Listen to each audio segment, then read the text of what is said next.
Olá, tudo bem? Queria contar para vocês que eu mesma passei por um encaminhamento para psicoterapia para o meu filho. Por que eu resolvi contar sobre isso para vocês?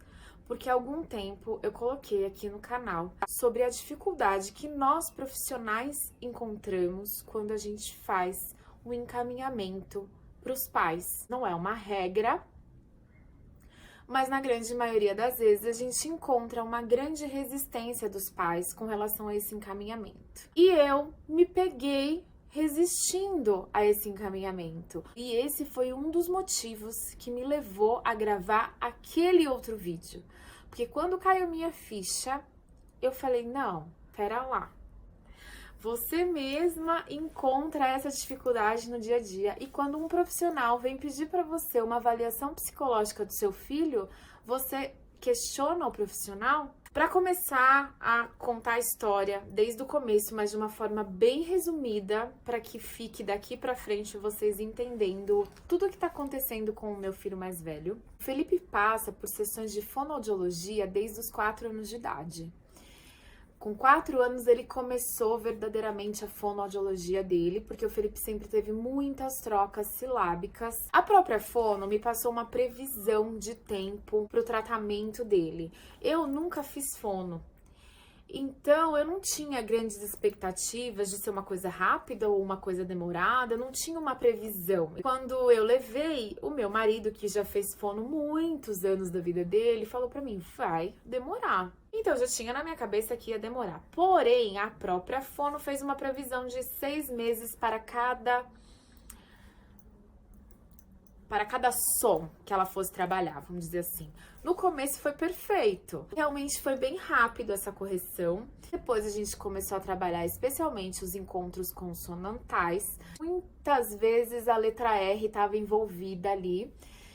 E aí a gente não conseguiu mais tantos avanços. Sim, ele vem melhorando, ele vem evoluindo, só que não vem solucionando. Chegou um ponto em que a fono falou para mim que eu já apliquei das mais diversas técnicas, a gente já trabalhou os mais diversos exercícios e ele não tem evoluído. O que eu começo a questionar? Será que não era o momento de você procurar um profissional de psicologia e fazer uma avaliação psicológica para ver o quanto essa falta de maturidade do Felipe influencia na fala dele, e um dentista, eles chamam de dentista ortopedista funcional, que vai ver toda a dentição, mas toda a arcada dentária, posição de língua, vai ver várias outras questões ósseas. Então ela me pediu, falou, eu acho que é o momento de eu te fazer esses 2 encaminhamentos. No começo, eu confesso para vocês que eu relutei muito. Relutei, questionei, fiz uma série de colocações como mãe psicóloga, pelo qual eu tava contestando o encaminhamento dela. Eu pensando em tudo isso, o Felipe mudou de escola, eu estava muito insatisfeita com a escola que ele estudava. Para mim foi uma verdadeira decepção a escola que o Felipe estudou. Eu posso voltar a falar sobre a escolha da escola com você também num outro momento, porque eu acho que isso também, enquanto mãe, é uma coisa muito importante.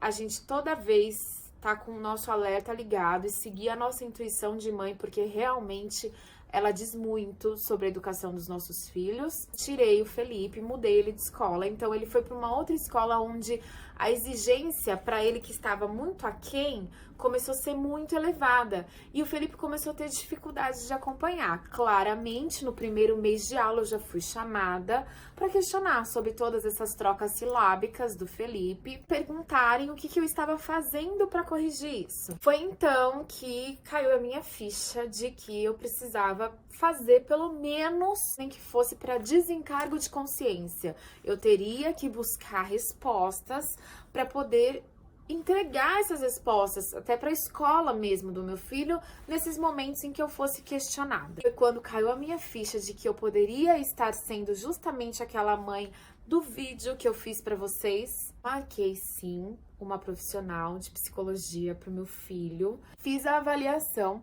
Aqui fica, inclusive, o meu recado para você, mãe, que às vezes tem essa negação, que eu também tive no início. Eu digo assim, é tão gratificante quando você leva e o seu pensamento bate com a resposta que você obtém. Eu realmente tive respostas que batiam com o meu pensamento, mas poderiam não ser. Poderia sim eu ter chegado à conclusão de que eu estava simplesmente num processo de negação, de não querer aceitar a questão da imaturidade do meu filho. Ele tem sim algumas questões que deixam ele mais, vamos dizer, bebezão, mas eu diria que não é só a mãe dele a culpada. E é aí que eu quero chegar com vocês para os meus próximos vídeos.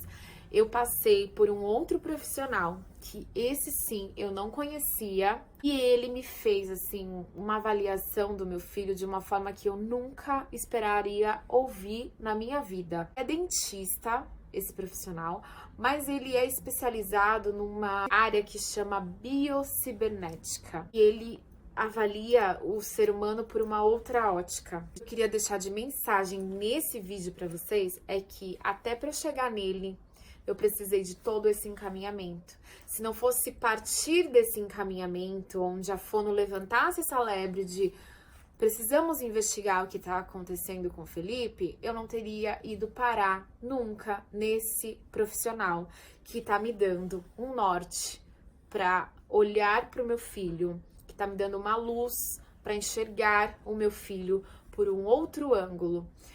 Por isso, eu volto a insistir que o encaminhamento foi super válido, mesmo a resposta não ter vindo da onde a fono me encaminhou. Foi partindo desse encaminhamento inicial que eu comecei a buscar respostas de vários profissionais diferentes, até que eu cheguei nesse profissional.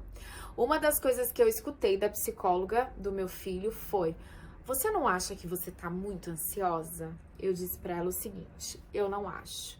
Em nenhum momento eu cobrei uma previsão de encerramento da fono. E no momento que ela começou a me trazer perguntas, será que não é o caso de uma avaliação psicológica? Será que não é o caso de uma avaliação com um dentista? Será que não é o caso de uma avaliação com uma psicopedagoga? Então, quando ela começou a me trazer questões, eu comecei a buscar respostas.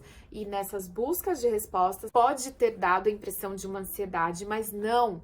Eu sou o contrário, talvez por isso que meu filho tenha também esses reflexos de imaturidade. Eu nunca quis apressar o crescimento do meu filho. Eu não tenho pressa de vê-lo maduro. Eu não tenho pressa de ver nada. Ele tem que estar no caminho.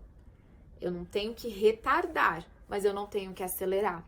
Porque, como eu disse para essa psicóloga e para a fono do meu filho, eu falei, ele vai ter a vida inteira para ser adulto. Eu não tenho mais opção de ser criança. Se me dessem a oportunidade, eu não pensaria duas vezes, mas eu não tenho mais essa opção. E ele tem e está justamente no tempo dele ser criança. E por isso eu acredito, mãe, que se você estiver sendo pressionada a encontrar um caminho também a favor da maturidade do seu filho, pare e pondere. Eu preciso dar condições de evolução sempre para essa criança. Eu preciso estimular que ele faça algumas coisas sozinhos, sim, mas eu não tenho que obrigá-lo a crescer antes do tempo dele. Eu não faço. E eu acho uma judiação quem faz, porque ele vai ter a vida inteira para isso. Ele não vai poder recuar. Avançar é o caminho dele, para sempre. O vídeo de hoje é isso. Eu espero que você tenha gostado e eu volto em breve com outros vídeos.